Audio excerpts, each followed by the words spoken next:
I'm Lisa Stone, and you are listening to Season 8 of Parenting Aces. Welcome to Season 8 of the Parenting Aces Podcast. I'm your host, Lisa Stone. This week, we are talking college recruiting and college tennis showcase. And I'm so excited to have former Baylor head men's coach, Matt Knoll, with us. Matt resigned from Baylor as the head of men's tennis about a year ago and decided to go on a related but different path. He started a business called American College Placement, where he is working with a variety of partners to work with high school kids who want to play collegiate sports, not just tennis, though certainly Matt's expertise is in the tennis arena. And he is really having a lot of success with that. And as part of his work with American College Placement, Matt decided to put on a college tennis showcase this summer. And it's going to be held in June in Dallas at the SMU campus. And I am going to be there. So I'm really excited. And Matt has asked me to participate and hopefully do a panel discussion with the parents that are there and some of the players. So I think it's going to be super, super fun. The link to American College Placement and the showcase itself will be in the show notes on parentingaces.com. So if you haven't already, make sure you take a look at that and click through. The price is very reasonable. And I know there are several other college showcases going on this summer, and you have different ones to choose from. But for those of you, especially who are in the Dallas area or near enough that, maybe you can drive down, I want to encourage you to take a good hard look at this one that Matt Knoll is putting on. I think it's going to be really good. And one of the things I'm excited about is the fact that Matt is not just focusing on Division I coaches, but we'll also have Division II and III coaches there, as well as possibly some NAIA and JUCO coaches too. So it really is a great opportunity for your junior player to get exposure and have the chance to talk to coaches at a variety of levels. So that's my pitch for Matt Knoll and his college tennis showcase this summer. As always, if you find the podcast useful, I hope you will share it with your junior tennis community. We want everybody to have all the information they can get their hands on so that their junior tennis experience and college recruiting experience is as good as it can possibly be. So we thank those of you who are tweeting, posting on Facebook, sending to your email lists, our various articles and podcasts. Thank you so much. All right. Now I want you to sit back, relax, and enjoy this enthusiastic conversation with Coach Matt Knoll. Matt Knoll, thank you for joining us all the way from the big state of Texas. So happy to be here. Thanks for having me. So you have quite the background in tennis, and I would love for you to share a little bit of that with the Parenting Aces audience. Sure. Well, I think the thing that's a little unique about me is that I didn't start playing until I was a sophomore in high school. I played other sports in a small town in Kansas and kind of got into tennis when I was, again, a sophomore. So I was a dead beginner without any instruction, but had incredible passion for the game and really just kind of poured my life into it. I think one of the things that really helped me as a college coach, honestly, was that I did play team sports. I played varsity football and basketball and baseball. And so I've been the sophomore on the end of the bench where the game's got 10 seconds left and you haven't played and you don't really want to go in and the coach puts you in, you're kind of embarrassed. And I've also been the guy that, threw a no-hitter or whatever and was pretty good. So I've kind of I think that helped me a lot in the team setting in college tennis, whereas I think a lot of college tennis coaches have only played tennis, an individual sport, and maybe don't have as much of a feel for the team dynamic. Anyway, I went to college and loved it. And then I was going to go to law school. And a guy named Scott Tilke, who's now the coach at Kenyon, talked me into being his assistant coach at South Alabama for a year. And I fell in love with coaching and then started on the path to be a coach and, moved around from South Alabama to Northern Iowa to Kansas, and then came to Baylor and then was at Baylor for 22 years. Amazing. Did you play college tennis yourself? I did. I went to Kansas State, and we were one of the worst Division I teams in the country, and I got to play sixth. I was not any good, and I had a really super experience getting to play there. And as fate would have it, Kansas State ended up discontinuing their tennis team. So I've been through that, which I know a lot of people are paying attention to that issue in men's tennis in college. And I ended up transferring to Washburn, which is a Division II school down the road in Topeka, and finished my career there. Awesome. And so you had this amazing career at Baylor. You won all sorts of championships, and you took a team with a losing record to a team that was just, a major standout. Can you share a little bit of your experience coaching there and what that taught you, and how you're using that now? And we'll kind of transition into what you're doing today. Well, great. I think a lot of the things that really we used there to help us be successful were things that are applicable in every facet of life. Hard work, accountability, following up, discipline. All the things that you would read in any book. And I think that we were able to sort of apply those things in a really dynamic way. We had incredible support from our university and our athletic director, and we were able to really, again, go after it in every facet. We recruited good players, and they believed in what we were doing, and they did a great job in school. And then it made it easier to recruit more good players. And, as the profile of our program grew, then, it sort of perpetuates itself after a while. And we were able to build a facility and host the NCAAs. And we had all these goals that we set out to when I started. We actually achieved everything on my laundry list. The one thing we didn't achieve is I wanted to endow the whole program. As I understand it, Stanford is the only program that has all the scholarships, the operating budget, the coaches' salaries, everything endowed. And I thought that was something I really wanted to do before I left Baylor. Unfortunately, we had some things happen at Baylor that were outside of our control that we lost our fundraising momentum. But we're about halfway there. So we felt like we did a lot of good things there. It was a heck of a run.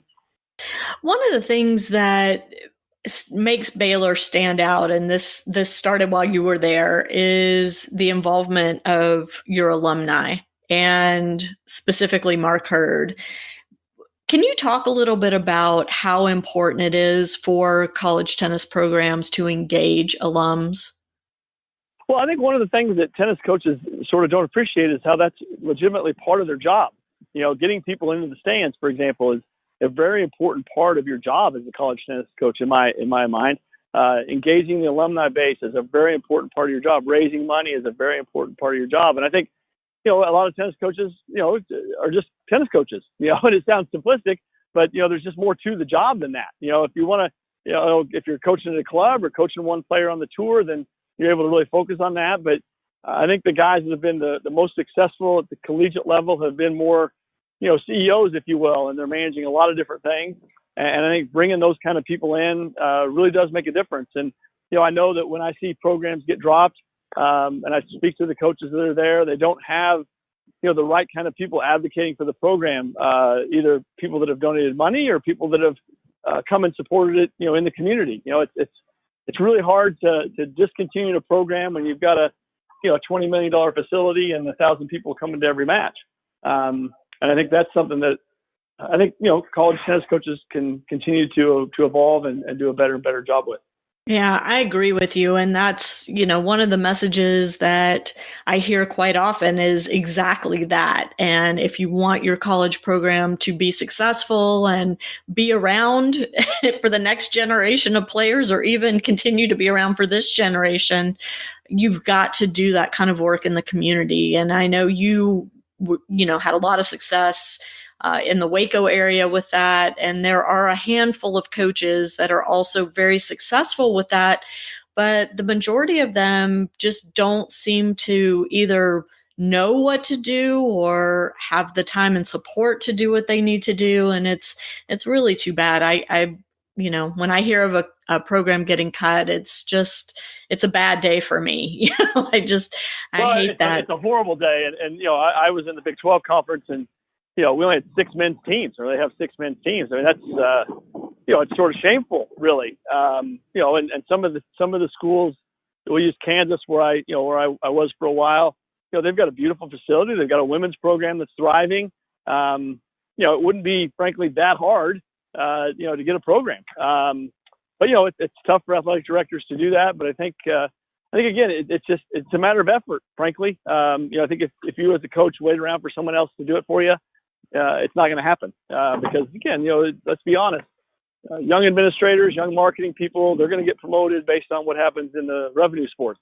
No one's going to get a promotion because they got, another 500 people to come to every tennis match.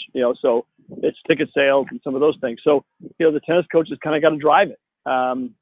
That's a challenge that, again, some guys are doing a great job with and some guys not quite so good. Right. You mentioned that you were a multi-sport athlete growing up. And I'm wondering, when you were at Baylor and you were dealing with recruiting, how important was it to you as a coach to seek out players who had that multi-sport background?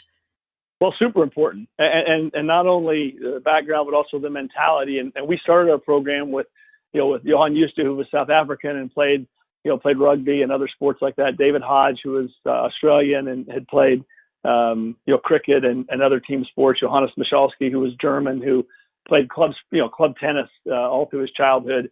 So these guys had some feel for tennis. And there are a lot of kids, that just, go to the club and play tennis and haven't been on any kind of a team or had any kind of experience like that. And I think it's hard to teach a kid that, or a person that when they're 18, 19, 20 years old. I think some people just have an affinity for it and experience with it. And that was a huge key for us. We really wanted guys, again, the best player we ever had in college, Benedict Dorsch, was arguably the best team guy we ever had. He was the guy that was getting guys together for barbecues and doing all the little things to help guys out when they're in a slump. And, really, again, looking outside of himself. And that's, something that I think trickles down to everybody. Right. One of the things that, I've noticed looking at the Baylor rosters over the years is that it is pretty heavily skewed toward international players. What's up with that? I mean, I know there are some amazing players in Texas that would kill to go to Baylor. How difficult as a coach was it to recruit those Americans and get them to come to your team? Well, I think first, it hurts me to say this, but there aren't a ton of really good Texas players.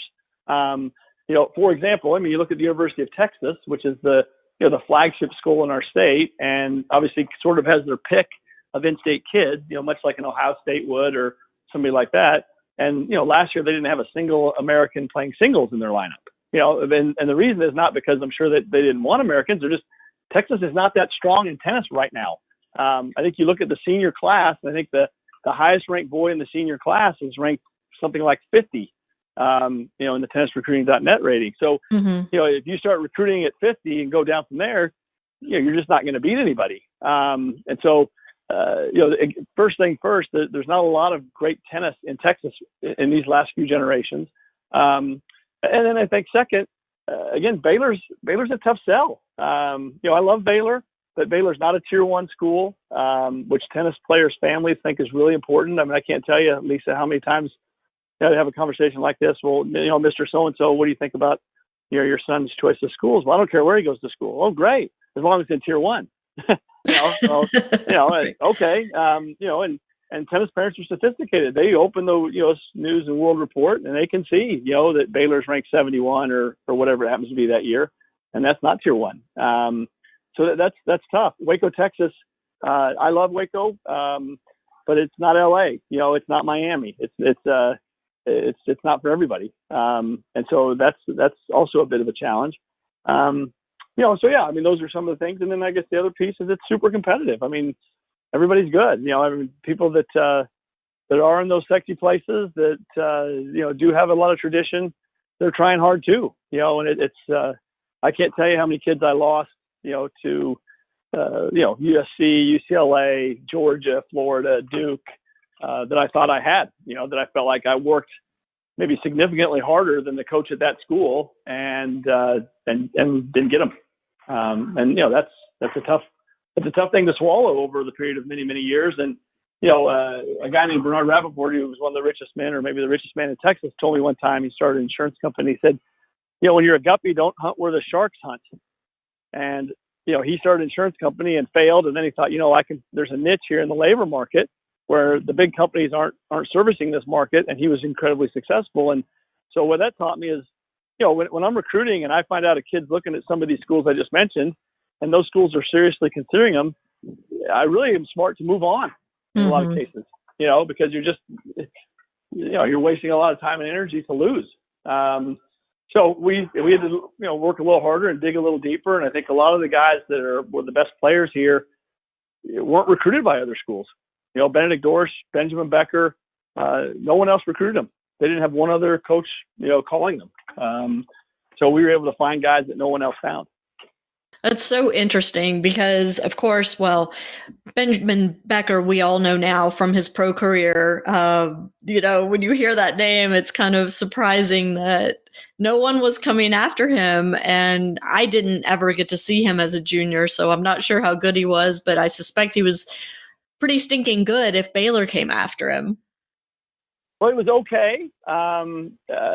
He didn't have much going on, and he really kind of stopped playing about 6 months before he came to Baylor because he didn't like tennis. He sort of lost his, passion for the game for a variety of reasons. And honestly, it was the team atmosphere that kind of reignited his love of tennis and kind of got him back into the game. But yeah, he was a guy with no ATP points that, hadn't really done much in the juniors and was from a small town in Germany. And so let's start over. Going back to Benny. Yeah. Back to Benny, I was, I'm driving around Orscholz, Germany, which is a little tiny town, walking into the bakery, asking if anybody knows where Benjamin Becker lives, and no one speaks English. And I'm basically knocking on doors trying to figure out, which house is his. And again, thankfully I was the only guy willing to do that. It worked out great for us. Yeah, I'll say. And for him, probably. Oh, I think he would agree. No yeah. So if a parent is looking for a secret to college recruiting, what's your best secret you can share now that you're no longer in a coaching role at the collegiate level? Well, I think be realistic. I think that, I'm doing this placement business now with American College Placement. I'm talking to parents every day. And, the majority of them are a little overambitious. You talk to parents whose child might have a 1200 on the SAT, which is great, and they want to go to an Ivy League school, or their daughter's a 8.5 UTR and they're insisting they only want to play Division I. Well, those things aren't realistic, and that sets you up to be disappointed. I think, as I tell people, if you have a 1600 on the SAT and you're a 14 UTR as a boy, you can go any place you want. But as soon as those numbers start to come down on either side of the equation, then your target schools are reduced. And it doesn't mean you can't have a great experience. It's about fit. It's like I told a dad, he said, well, my daughter's UTR is all wrong. And I said, okay, let's say that I'm a genius and I can hack the UTR website and make her into a 12, and we get her a full ride to UCLA or wherever, and everybody's thrilled. But then she goes out there and guess what? She's really a 9, and right. After a couple of days of practice, she's going to be crying, saying, I can't stay here. This is a terrible fit. So it's not like we're trying to trick the system and get you into a place you don't belong. Invest in the process and focus on schools that are right for you academically, socially, athletically. And man, there's so many great coaches out there that will invest in you and help you really, develop in every way possible over the course of your college career. And if people will be more open to that, I think that they can have a great recruiting experience. Well, and now that you are working on the other side, you gave me a great segue here, so thank you for that. You have a business called American College Placement, and it is exactly that. It's for tennis players, but you also work with athletes in other sports, I believe. Is that right? Yeah, I do. I've got other mentors that are experts in other sports, and again, I'm not teaching anybody how to hit a kick serve. I'm teaching them how to get recruited and find the right school. So, these are things that translate across different levels. But again, it's just a matter of, the thing that we try to do that's a little different is we're not just sending emails. We're actually meeting the family, meeting the player, spending time with them on the court, really understanding who they are, so that then when we reach out to a coach, we have authenticity. We've seen them play. We can tell the coach, look, this is what we were really dealing with. And it's good on both sides. The coaches appreciate it, the players appreciate it. and we've had incredible success with our model. I mean, it's exceeded my expectations. I mean, both sides of the equation are really, really pleased with it, and we've been able to help some kids do some things that are really exciting. One of the things you just said kind of jumped out at me, and that's, if you could go into the UTR system and hack it and, give a player an inflated UTR and get them recruited, how within a day or two, it would become very apparent that they didn't belong at that school on that team. And I would love to hear your thoughts on how quickly a college coach can make the determination of whether or not a player will fit with them. Because we haven't all, but many of us have been to events and college coaches have been there, and we see them, stand at a court and they may stand there for 5 minutes and then they move on. The player on the court sees them move on and thinks, oh my gosh, they're not interested in me at all. And the parent may feel the same way, but that's not necessarily the case, right? Well, it's not. I think a tennis expert can watch tennis for a few minutes and get a pretty good idea of what they're looking at. It doesn't take long, and I think in terms of the tennis, that's the easy part. The challenge in the recruiting process is the limited amount of time that we get to spend, or the coaches, get to spend interacting with the prospects and their families, where you can really get to know somebody. Because the way the rules are, you just don't get a lot of time to really figure out who's who. And then the other part, right, is that both parties are disingenuous. Coaches, I tell the people that I'm helping in my company, if I put you in the room with the top 20 coaches one-on-one, you're going to walk out of the room saying, man, that guy's the greatest guy I've ever met, and that school's unbelievable. They're all very good salesmen, and they're all going to couch what they say in a way that makes it attractive to you. And conversely, the players do the same thing. Hey, coach, I'm a really hard worker. I really want to do a great job at school. They touch all the bases. They've been sort of coached. And I think the more that, we can bring honesty and openness, to the process, the better for everybody. I saw, Lisa, for example, that 800 Division I men's basketball players transferred last year. I mean, think about that. That's just one gender, one level, one sport, and so that it's just crazy how, that's people are having such a hard time matching, the prospect and the program. And again, that's one of the things I'm really trying to do with my company, is just to try to bring some transparency to the process and say, look, this coach is going to, this coach, if you don't do well, he's going to take you out for an ice cream sundae. This coach is going to yell at you and make you run at 6 a.m. Which one do you think is better? Mm-hmm. Which one is a better fit for you? And of course, there's everything in the middle, but those aren't conversations that are often happening because everyone's trying to sell. The player's selling, the coach is selling, and at the end of the day, sometimes you don't get the right fit. Right. And I think that's a very unique quality of what you're doing, Matt. And, as the parent of a kid who transferred twice in college, I will say, I mean, it's, it happens more often than we discuss. And people that have listened to this podcast or, read Parenting Aces articles over the years, are probably a little better informed than maybe the vast majority, but it's not the end of the world if your kid has to transfer, but it's not easy. And nobody wants to go into their college tennis years with the idea of, if it doesn't work out, I'll just transfer. I mean, that's not the mindset you want to have going in. Well, no question. And I think the other thing I would say is, you want to be careful about the idea that, sure, I'm the 12th guy on the team or 12th girl on the team, and I'm going to improve and I'm going to get a spot, because again, those things are tough. I mean, because what happens, right, is that, the 11 and 10 and 9 and 8 person and 7 person are all getting better too. And, people look ahead and say, well, we have 3 seniors, so next year I'm going to move up 3 spots in the lineup. Well, coach is going to bring 3 other people in. That's right. And so, you got to get better. Honestly, in a good program, you got to get better to stay at the same spot. Because if you don't, then the people behind you are getting better and they're passing you. So right. It's a heck of a challenge, and I think that's why, again, good information, honesty in the process, transparency both ways is really healthy for everybody. Because again, the coach doesn't want you to transfer either. You don't want to transfer. It's your teammates don't want you to transfer. They've invested in you. It's great if you can really, do a great job on the front end. Right, right. So part of kind of helping with that transparency is you are offering the college tennis showcase this year for the first time. And let's talk about that and what these kids can hope to achieve by attending and what you're hoping the college coaches are going to achieve by attending. Well, I love so much about these showcases, and I'll be honest, Lisa, I'd never been to one. I knew they were kind of cropping up, and I hadn't really ever had a chance to go to one. But what I've learned is a couple things. One, from a player standpoint in terms of development, they're just fantastic because a lot of these players don't get to play in front of a group of people very often. You go to a normal sectional tournament or whatever, there's a few people around. You go to most nationals, there's a few players around and parents. But in this case, coaches are really evaluating you. And so you're out on the court, and they're watching you and in a critical way. And that puts you in a little bit of a different situation, whereas a player may be a little nervous, and that's really good for your development. The other thing that's so fantastic about these showcases, as opposed to tournaments, is that the coaches can actually talk to you during the event.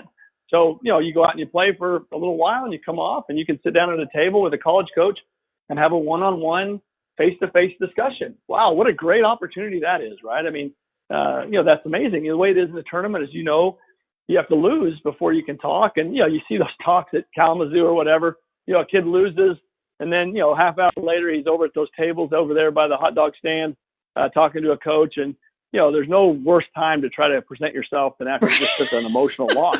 Right. It's poor kids, yeah, the logic behind that just escapes me. It's so bad, but yeah. You're the college coach, and it's like, I flew all the way here from wherever, Texas or whatever, and I'm, the kid's on side, and this is my only chance to really have a conversation. So, you push it, but the parents want to go home. They probably, at Kalamazoo, they've been there for 10 days, and they're tired of being there, and the kid just lost. Last thing he wants to do is talk to somebody, and so that's where the conversation takes place. Well, what's cool about these showcases, and this is something fascinating, Lisa, as I did research talking to the coaches that do go to them quite a bit, they all said the same thing.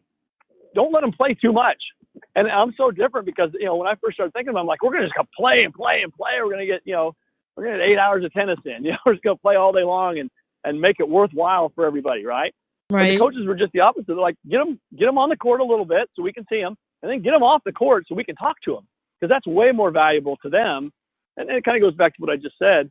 They can evaluate them pretty quickly. You don't need that long watching somebody play to get an idea if they're the proper level for your program.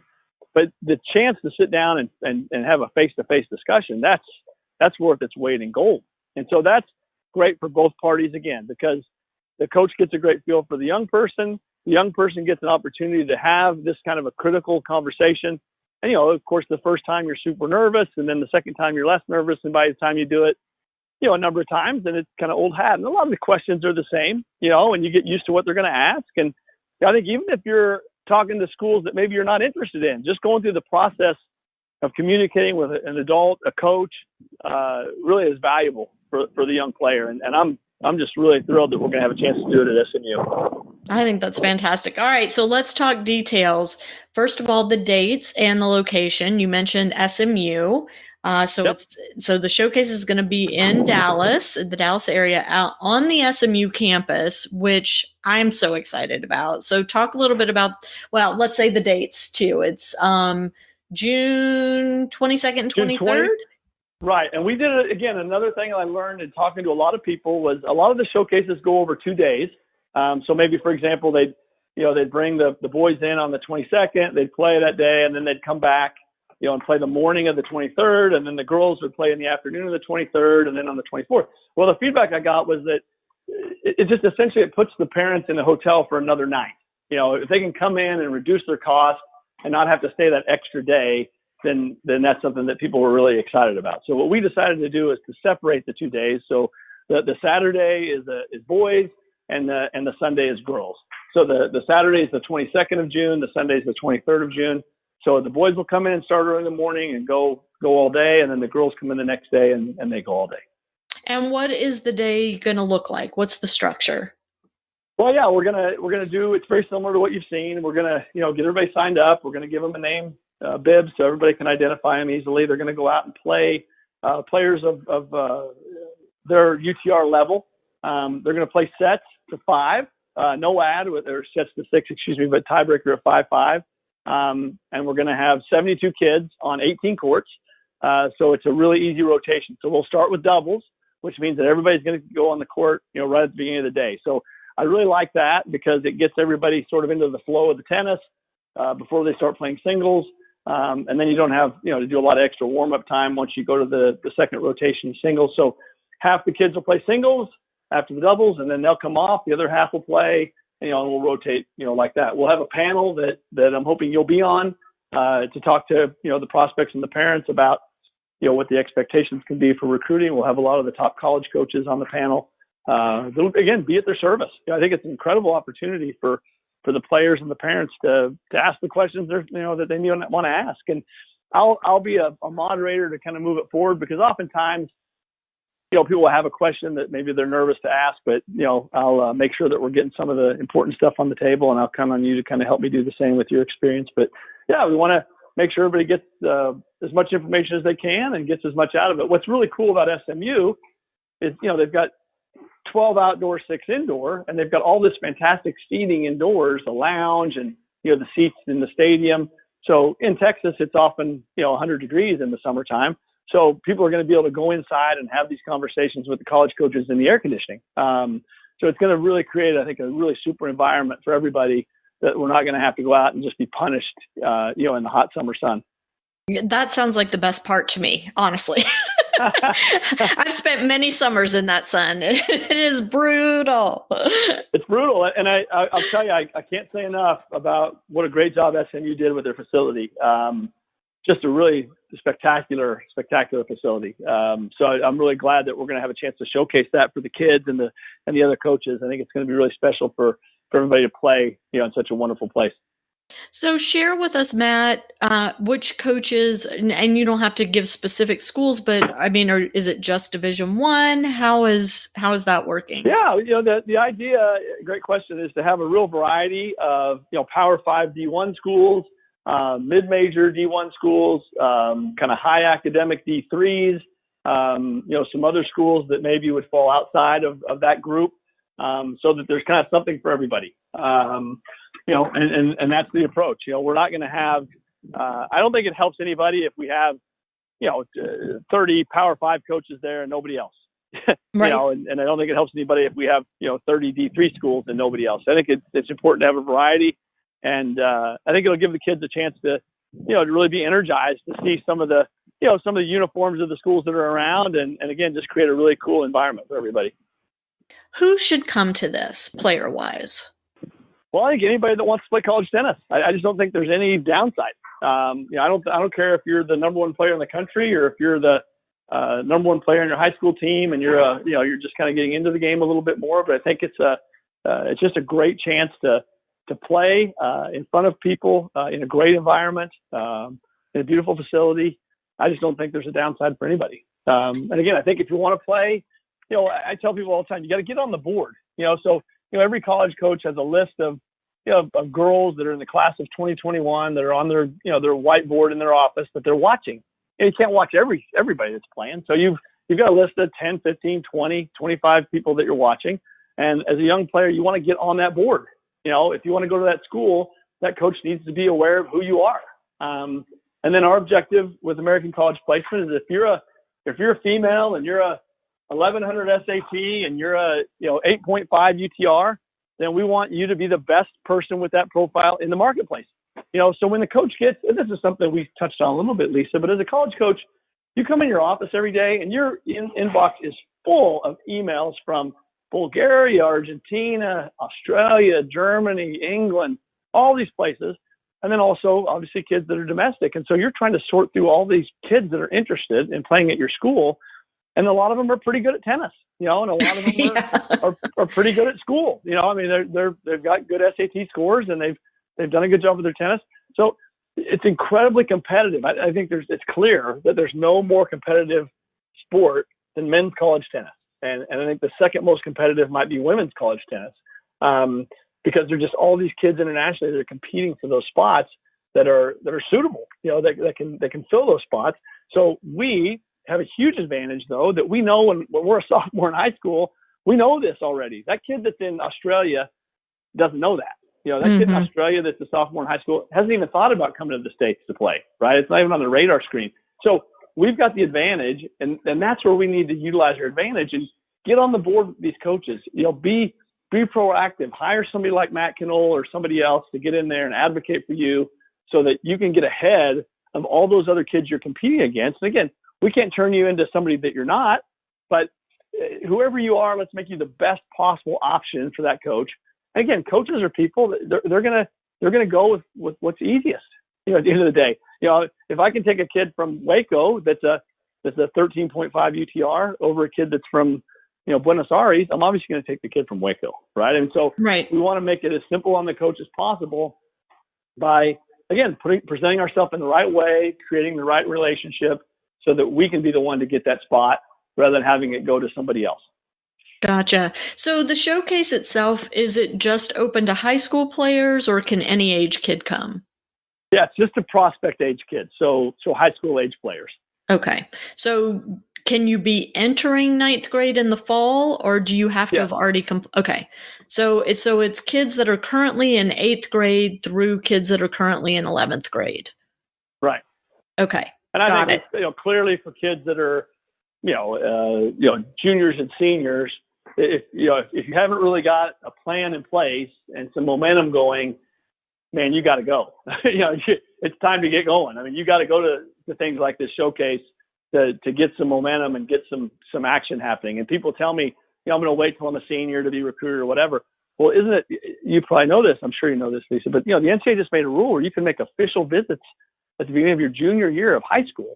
So, the opportunities are being taken off the board even earlier than they've ever been before. So if you're not ready to look seriously at schools in your junior year, at the beginning of your junior year, let's just be honest, you're behind. You're not where you need to be. So as a sophomore, you need to start getting a good plan together and making good contacts, so that you can have an opportunity to go to every school that's out there. Because as you know, once the scholarship's gone, it's gone. It doesn't matter if Serena Williams walks in the door. If you don't have a scholarship left, then you can't give her one. That scholarship's gone. So you got to do a great job of being the first one there.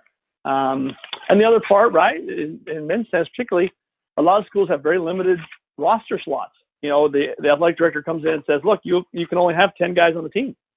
And again, it doesn't matter if Roger Federer comes in, you can't take him because you can only take 10 people. So, there's the competition for slots is even very competitive. Right. And I mean, the Parenting Aces audience is pretty knowledgeable about the fact that on the men's side, there are only 4.5 scholarships, while there are 8 on the women's side. And, like you said, once that scholarship's gone, it's gone. And, yes, there may be an opportunity to be a walk-on and get no scholarship money, but let's face it. I mean, after what we go through in the junior development process to get our kids to the point where they are eligible to play in college, it sure is nice to have that scholarship coming in the next year or two. Oh my gosh, amazing! Yeah, just amazing. I've got twin sons that are sophomores, and I know it's just overwhelming looking at the cost of a college education for young people. It's craziness, and it's only getting worse. Yeah. The other thing I will say, I think it's important. I didn't know, and I've learned that there's way more aid out there in the Division III level than I realized. Yes. And people say they don't give athletic aid, and that's sure enough, but they give significant scholarships at that level. Particularly if you're a good student, you can really create a lot of opportunity for yourself at the Division III level. And so I think that, and as you know, I don't have to tell you this, but the best Division III teams are really good. Yeah. That level of competition, is pretty tough. And it's funny, I tell, clients, hey, I think you look at D3, and they look at me like I'm asking them to jump off of a cliff. But, the best teams at that level are really good, and the coaches are very strong. So, there's a lot of great options. Division II as well, and even NAIA. NAIA is a great place to go if you're in a situation where you need financial aid. They give scholarships for tennis in NAIA. And it's something that I think a lot of people overlook. Absolutely. And I'm really glad that you brought that up, Matt, because my listeners know I have been pushing Division III pretty hard for the last couple years. I'm a big fan. I think especially for kids that are not planning to go the professional route, but even some who are, Division III can offer such a great balance between academics and tennis. And like you said, there are so many scholarships. And oftentimes on the men's side, there may be more scholarship money available at D3 than in a D1 school. That's an argument. You absolutely can make that argument. Yeah. For sure. Yeah. I think I think if you'll be organized and disciplined and do a great job with your academics, there are tons of opportunities out there at that level. Yes, absolutely. All right. So we talked about the specifics. What is the cost? Let me just throw that in. Yeah, the cost is $395 unless you're an American College Placement client, and then the cost is $195. So it's a great deal.